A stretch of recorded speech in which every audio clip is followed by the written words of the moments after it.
अपने YouTube channel physics की पाठशाला में। आज हम लोग यहाँ पे HCV का न्यूटन्स लॉ का क्वेश्चन करने वाले हैं। तो आइए हम लोग बिना टाइम को वेस्ट किए अपने क्वेश्चन की ओर बढ़ते हैं।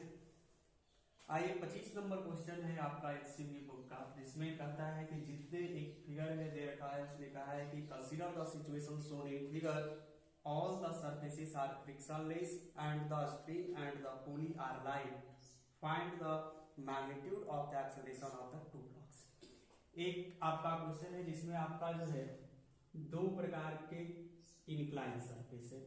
कहने का मतलब है कि कॉम्बिनेशन ऑफ आपका टू इंक्लाइन है, जिसमें एक पुली लगी हुई है और दो ब्लॉक हैं 1 kg का। इसका भी मैग्नीट्यूड है आपका 1 मास है और इसका भी मास दे रखा है 1 kg। और यहां से एक धागा गया जो एक ब्लॉक से जुटा और इसका दूसरा जो भाग है सिरा का दूसरा एंड है वो दूसरे ब्लॉक से जुटा और एक भुजा दे रखा है 3, एक 4 और एक 5। और आपसे कह रहा है कि जो ब्लॉक है इसका एक्सेलरेशन ज्ञात है।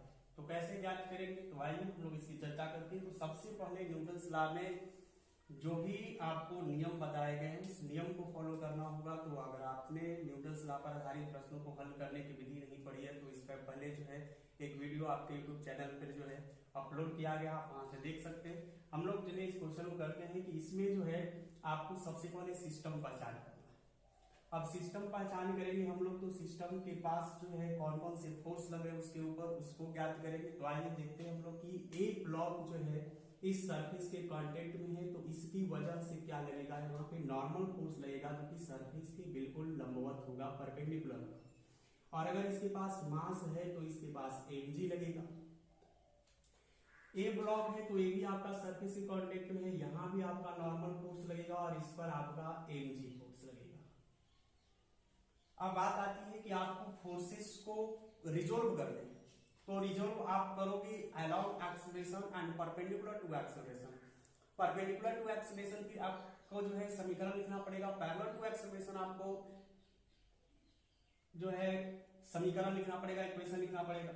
तो हम लोग सबसे पहले क्या करते हैं कि ये जो आपका mg है तो ये ना तो आपका एक्सेलरेशन के अनुदिश है और ना ही अलोंग एक्सेलरेशन है, ना तो ये परपेंडिकुलर टू एक्सेलरेशन है।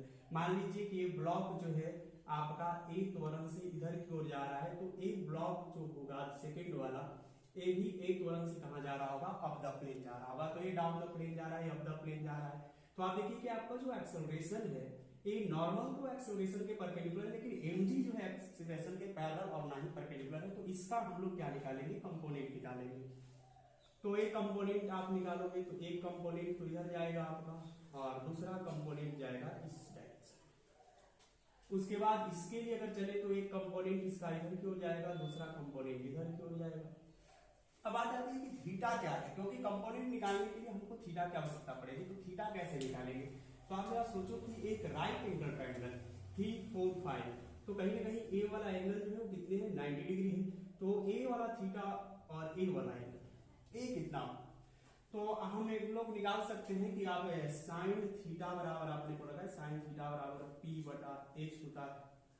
तो साइन थीटा बराबर p बटा h होता है। p का मान यहाँ पे कितने हैं, तो साइन थीटा इक्वल टू 3/5।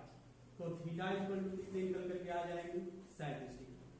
तो अगर ए एंगल 37 डिग्री है तो ए वाला एंगल कितना हो जाएगा, 53 डिग्री।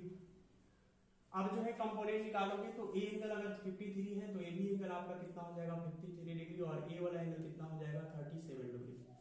तो जब आप कंपोनेंट निकालोगे तो cos साइन से हम लोग निकालेंगे तो ये वाला हो जाएगा mg cos 37 डिग्री और ये हो जाएगा mg sin 37 डिग्री। इस ब्लॉक के पास कितने होंगे, तो ये हो जाएगा mg cos 53 डिग्री और ये हो जाएगा mg sin 53 डिग्री। अब अगर एक फोर्स लग रहा है mg sin 53 डिग्री तो इसकी वजह से ब्लॉक नीचे की ओर आ रहा है। तो कहने का मतलब है कि धागा आपका टाउट हो जाएगा और अगर धागा टाउट हो जाएगा तो ड्यू टू इलास्टिसिटी आपने पढ़ा होगा कि फोर्स लगेगा, दैट इज टेंशन। और यहां भी आपका टेंशन फोर्स लगेगा।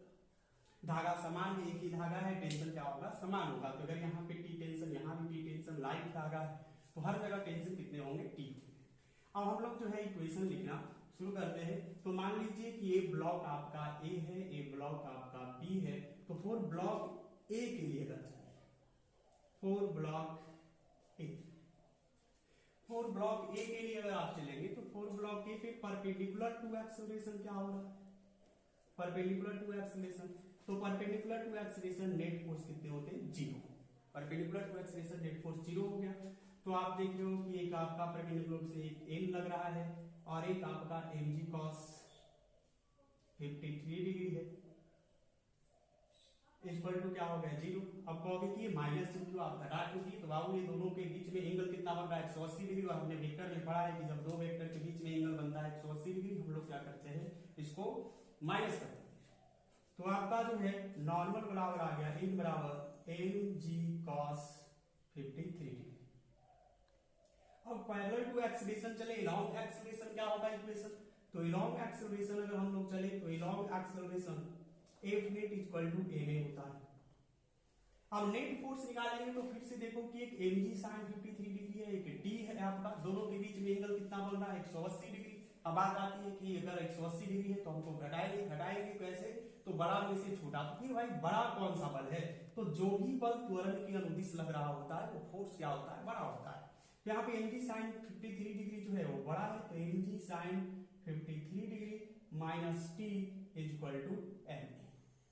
अब मास कितने हैं ब्लॉक ए का, तो 1 है, तो g हो जाएगा, और ए साइन और साइन 53 डिग्री का मान जो होता है वो कितना होता है 4/5 होता है, minus t equal to a।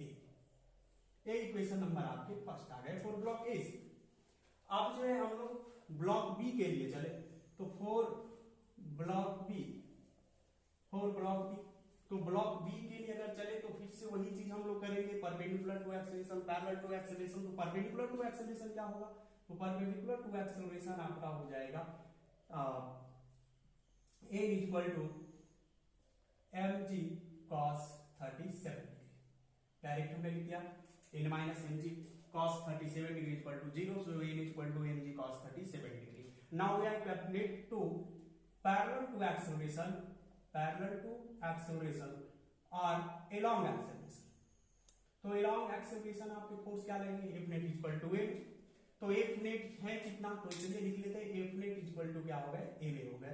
तो F net आपका क्या लग रहा होगा, तो देखिए यहाँ पे टेंशन जो है वो बड़ा फोर्स है और mg sin 37 ये छोटा है, क्योंकि along acceleration आपका टेंशन लग रहा है, तो लॉन्ग एक्सेलरेशन टेंशन लग रहा है तो टेंशन बड़ा हो गया, तो टेंशन में से इसको घटा देंगे क्योंकि एंगल कितना बन रहा है 180 degree. So t minus mg sin 37 degree equal to m। So t minus g sin 37 degree equal to a, और t minus g sin 37 degree आपका मान होता है 3/5 इक्वल टू क्या होगा a। This is the equation number 7। Now अब क्या करेंगे हम लोग कि अब दोनों इक्वेशन को जोड़ देते हैं, तो दोनों इक्वेशन को adding equation first and second we get, तो यहां पर आपका माइनस टी है प्लस टी है आपका कट जाएगा और ये बच जाएगा आपका g sin 4/5 है ना, यानी 4g/5 sin 53 डिग्री है ना, साइन यहाँ पे साइन नहीं होगा, ए आपका हो जाएगा g गुना 4/5 और ए आपका g गुना 4/5 है, तो 4g/5 minus 3g/5 equal to ए कितने हो गए 2a। तो आप हटाएंगे इसको तो 4 में से 3 चला जाएगा, यानी g/5 equal to a। So a equal to आपका आ जाएगा g/10। ये आपका जो है एक्सेलरेशन होगा ब्लॉक, यानी कि ब्लॉक ए जो है आपका, दोनों भी ब्लॉक जो है g/10 त्वरण से क्या आ जाएंगे डाउन द प्लेन आएगा ए वाला ब्लॉक, और बी जो है उतना ही त्वरण से आपका क्या जाएगा अप द प्लेन जाएगा। तो ये 25 नंबर क्वेश्चन था जो कि बहुत ही इजी है। इसके बाद हम लोग जो है नेक्स्ट क्वेश्चन करेंगे, चलिए।